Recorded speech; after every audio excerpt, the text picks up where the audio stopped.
So in a nutshell, what we're doing with a sprinter stance squat is if you take your squat stance, okay, so which for most people is going to be hip width or slightly wider, toes slightly flared out for most people. So if you take that squat stance, what we're going to do is we're going to slide one foot back to where the ball of the foot is in line with the heel, okay? So I'm going to show from this angle as well as another how that's going to look, but you're going to pick that heel up on the foot that you slid back and keep it up, okay? If you let that heel drop close to the floor as you're doing these, you're going to notice it just doesn't feel right. So keeping that heel up is super, super important, okay? And so from there, all we're doing is just thinking knees out and dropping down into a squat, knees out the whole time, coming up, okay? So to show y'all from this angle, we're just sliding that foot back, okay?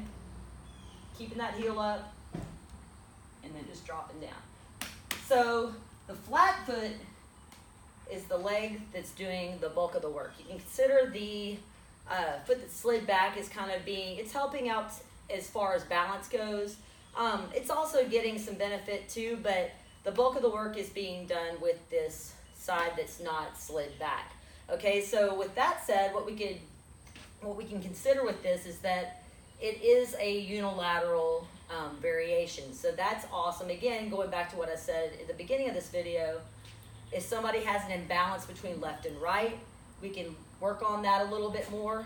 But then also too, because of that unilateral kind of effect, it puts the pelvis in a position that kind of neutralizes it, okay? So when a lot of people squat, they'll tend to not be able to really control if they tilt the pelvis forward excessively.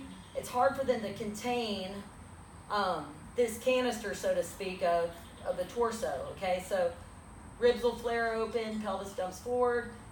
If we're bracing properly, which again, like I said earlier, can be done with a goblet squat because we're putting the load in the front, it'll address keeping this all in line, okay? So that can be a beneficial thing for people just doing a regular squat. But with this asymmetrical stance, you will find that it kind of takes care of any potential of that kind of dumping forward to happen in the first place, just because it's putting that pelvis in a position that's going to kind of neutralize it, okay?